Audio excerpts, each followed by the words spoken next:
Baik, selamat datang di tutorial beruntun untuk Streamhip. Tutorial kali ini kita fokus pada menu ketiga, yaitu mulai live di YT atau FB. Oke, pertama kita live di YouTube dulu ya. Jadi kalau live di YouTube itu ya kita memerlukan namanya stream key, ini yang penting. Kalau nama sesi ini bebas, kalian isi misalkan ini live satu mobil gitu, mobil. Itu apa terserah, bebas namanya.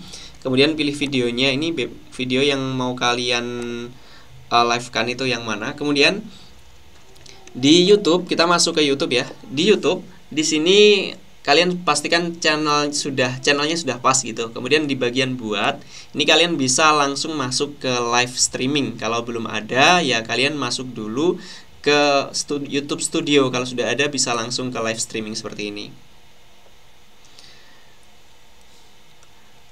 Kemudian di dashboard live streaming, pastikan kalian milih yang bawah ya, yang kelola gini, yang kelola. Kemudian di sini aku udah ada satu sih, tapi kalau belum ada sama sekali, kalian klik jadwalkan streaming di sini. Kalau belum pernah streaming, biasanya ini akan nunggu 24 jam dulu. Nah, kemudian kalau sudah kalian klik jadwalkan streaming, ini gunakan kembali. Kalau memang kalian pernah live, di sini akan muncul seperti ini. Tinggal klik aja dan digunakan kembali live yang lama. Jadi tidak perlu setting judul, tidak perlu setting deskripsi dan lain-lain. Kalau belum pernah ya kalian klik buat baru. Ini aku mau yang lama aja ya, suara malam, gunakan kembali stylean misalkan.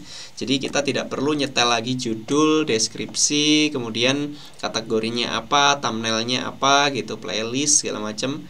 Tampilkan bawah ya ini. Oke, untuk ini udah, kita berikutnya penyesuaiannya berikutnya. Nah, ini bebas ya, mau di pribadi dulu, tidak publik dulu, atau langsung publik begini juga bebas saja. Kemudian klik selesai gitu.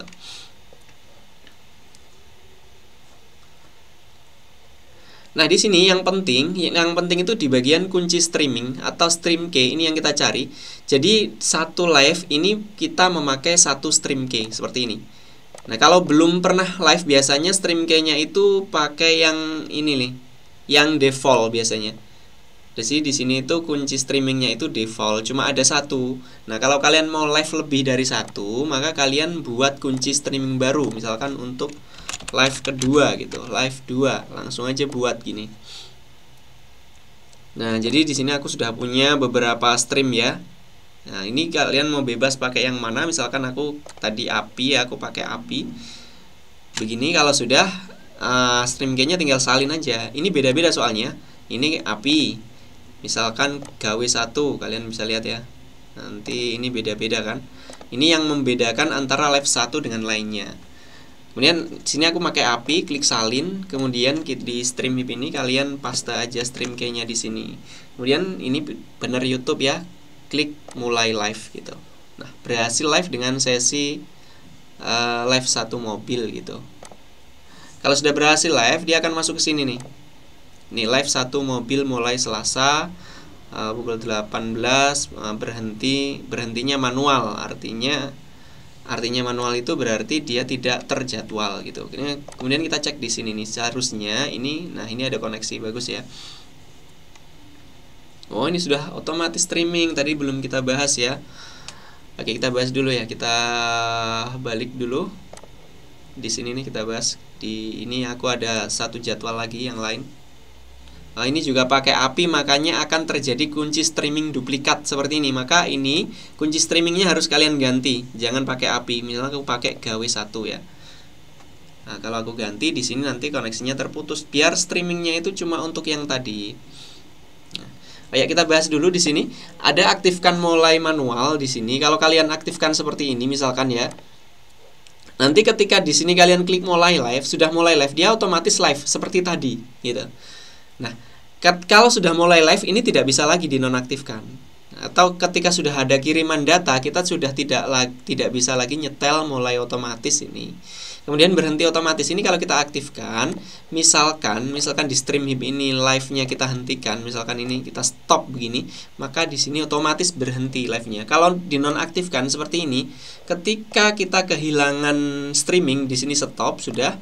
Di sini itu dia tetap live tapi tidak ada videonya, hitam biasanya. Nah, maka aku biasanya lebih suka pakai yang otomatis berhenti. Jadi ketika kita hentikan satu, di sini udah otomatis berhenti. Aktifkan DVR. Ini untuk DVR ini kalau kalian aktifkan, otomatis nanti penonton itu misalkan ketinggalan live ini bisa diundur dulu. Beberapa menit lalu gitu dia nonton. Kalau kita dinonaktifkan, penonton hanya bisa melihat proses live sedang berjalan. Dia tidak bisa menonton, misalkan ketinggalan video, dia tidak bisa mengulang yang tadi gitu, nggak bisa. Oke, selanjutnya subtitle bisa on, terserah ya. Untuk reply, untuk live yang paling bawah ini, nanti kalau live-nya selesai mau ditandai sebagai tidak publik gitu kan. Awalnya ini publik ya. Oh iya, tadi ini awalnya publik. Kalau tadi ini publik, ini nggak publik, itu masalah live-nya. Kalau nggak publik berarti nggak bisa ditonton gitu. Misalkan kita coba lagi ya. Nah, tadi yang kedua pakai API. Sekarang kita live yang pertama pakai API. Sekarang kita pakai live yang kedua pakai RTMP yang ini. Kita salin. Kita paste di sini. Stream key-nya kan beda ya. Kemudian ya sesinya itu bedakan antara sesi satu dan sesi yang lain. Nah, begini misalkan. Ini udah beda ya. Jadi kalau kita mau live lagi di satu channel dengan beda video, dengan beda live, kita harus beda stream key ini dan nama sesinya harus beda. Kalau untuk videonya, kalian masih bisa pakai video yang tadi atau mau video lain juga boleh. Kita klik mulai live gitu. Nah, ini udah berhasil sesi live-nya, maka di sini ada live 1 dan 2. Ini videonya sama gitu. Ini tunggu aja ntar lagi karena ini tidak, mulainya nggak otomatis ya. Nah, ini kalau udah nggak bisa diklik berarti sudah ada stream yang masuk, sudah ada jaringan yang masuk ke sini. Nah, kalau tidak otomatis maka kalian perlu klik dulu live streaming di sini. Klik dulu seperti ini. Gini. Dia segera live gitu. Nah, kalau sudah live ya sudah, ya, koneksi sangat bagus ya. Pastikan video yang kita pakai di sini itu benar-benar sudah CBR atau constant bitrate. Nanti untuk pembuatan video yang constant bitrate itu bagaimana, kita di tutorial terpisah. Oke, ini untuk cara tutorial di YouTube. Selanjutnya nanti tutorial di Facebook. Oke, terima kasih.